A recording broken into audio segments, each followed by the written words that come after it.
நாட்டில் தமிழர்கள் ஓட்டு போட்டு முதலமைச்சரான மு.க. ஸ்டாலின் அவர்களுக்கு வணக்கம்.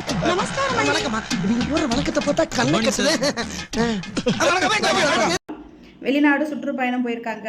எதுக்குண்டா வெளிநாட்டில் உள்ள முதலாளிகளை தமிழ்நாட்டில் முதலீடு பண்ணி தொழில் ஆரம்பிக்கணும்னு சொல்லிட்டு இந்த தலைப்பை பார்த்துட்டு சரிண்டு அந்த செய்தியை பார்க்கலான்னு போனால் பேசுகிறதே யாருக்கும் புரியாது. அதில் கைத்தட்டுறதுக்குன்னு ஒரு குரூப் அங்கே உட்கார வச்சுருப்பாங்க போல. அவங்க என்ன பேசுகிறாங்கன்னு கேட்கவே முடியல. தேனே மானே ஆறுயிரே தங்கமே பவுனேன்னு பிள்ளைய கொஞ்சம் தனக்க கொஞ்சம் கிடக்காங்க ஒரு மேடையில். ஓடை நறுமலரே ஒளியமிழ் புதுநிலவே அன்பே அமுதே அழகே உயிரே இன்பமே இனியத்தென்றே. அதுக்கு கைத்தட்டு வர ஒரு ஆள் கைத்தட்டணுன்னு கும்பலை கைத்தட்டுறதை மட்டும்தான் நம்மளால் கேட்க முடியுது. வேறு எது அவங்க பேச்சவே கேட்க முடியாது. எதுக்குண்டா அவங்க ஏதாச்சும் உளறி வச்சுருவாங்க. அதை எடுத்து காணொலியில் போட்டு கிளின்னு கிழிச்சு விட்ருவாங்க சொல்லிட்டு கைத்தட்டுறதை மட்டுமே ஒரு வேலையாக வச்சுருக்காங்க. இந்த அவமானம் உனக்கு தேவையா?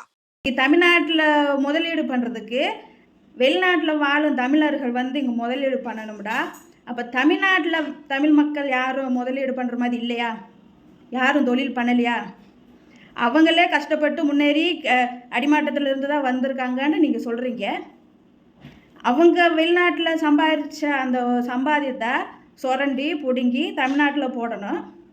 தமிழ்நாட்டில் கஷ்டப்பட்டு உழைச்ச முதலாளியோ உங்கள் யாருக்குமே கண்ணுக்கு தெரியல.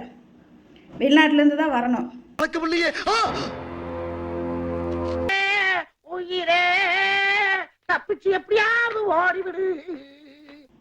இங்கே ரோட்டில் இறங்கி போராடும் மக்களுக்கு ஒரு அறிக்கையை விட முடியல, அதுக்கு பதில் சொல்ல முடியல. விடிய போராடினாலும் அடித்து போலீஸ் ஸ்டேஷனில் தூக்கி போடுறது, மூளைக்கு ஏதாச்சும் ஒரு ரூமில் அடித்து போடுறது, இந்த வேலை பார்க்குறீங்க. பணியாளர்கள் விடிய போராடினாலும் அவங்க வேலையை கவர்மெண்ட் வேலையை அரசாங்க வேலையை பிடுங்கி தனியாருக்கு கொடுத்து அதிக சம்பளத்தில் வேலை பார்த்தவங்கள குறைஞ்ச சம்பளத்தில் வேலை பார்க்க சொல்லி கதற விட்டுட்டு என்னான்னு கேட்க உங்களுக்கு துப்பு இல்லை. நீ கேட்ட ஒவ்வொரு கேள்வி என்ன செருப்பால் அடிச்ச மாதிரி இருக்கு சொல்லிட்டு 100 நாள் வேலைன்னு ஒன்று கொடுத்துருக்காங்க. நான் கிராமத்தில் இருந்து வாழ்ந்தவர். 100 நாள் வேலை. அந்த ஓடை மண் முதல்ல அந்த ஓடை பக்கம் போனால் மண்ணாக கிடக்கும். உட்காந்து வீடு கட்டி விளாண்டுட்டு வருவோம்.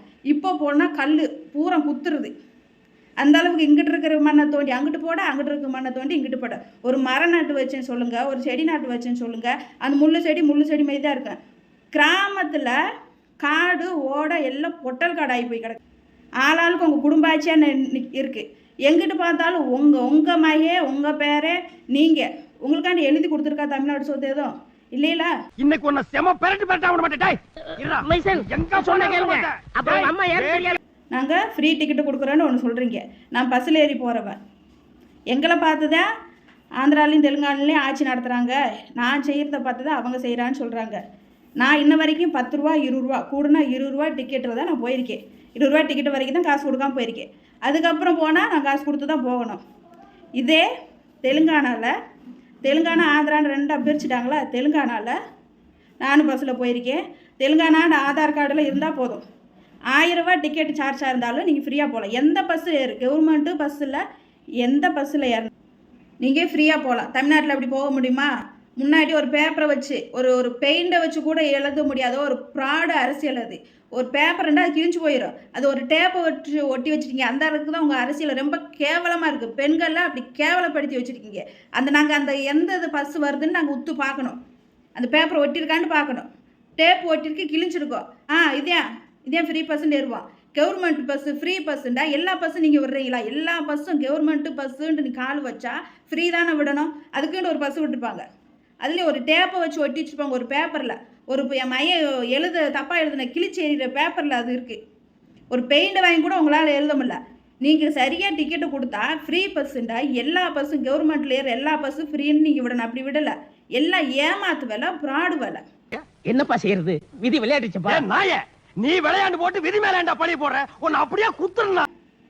தமிழ்நாடு மக்கள் யோசிக்கணும் யாருக்கு ஓட்டு போடணும். சின்னத்தை வச்சு ஓட்டு அரசியல் பிராண்ட் அரசியலுக்கு நீங்கள் ஓட்டு போடக்கூடாது. நம்ம மண்ணுக்கு மக்களுக்கு யார் நல்லது பண்ணுறாங்க சொல்லி அதை யோசித்து பார்க்கணும்.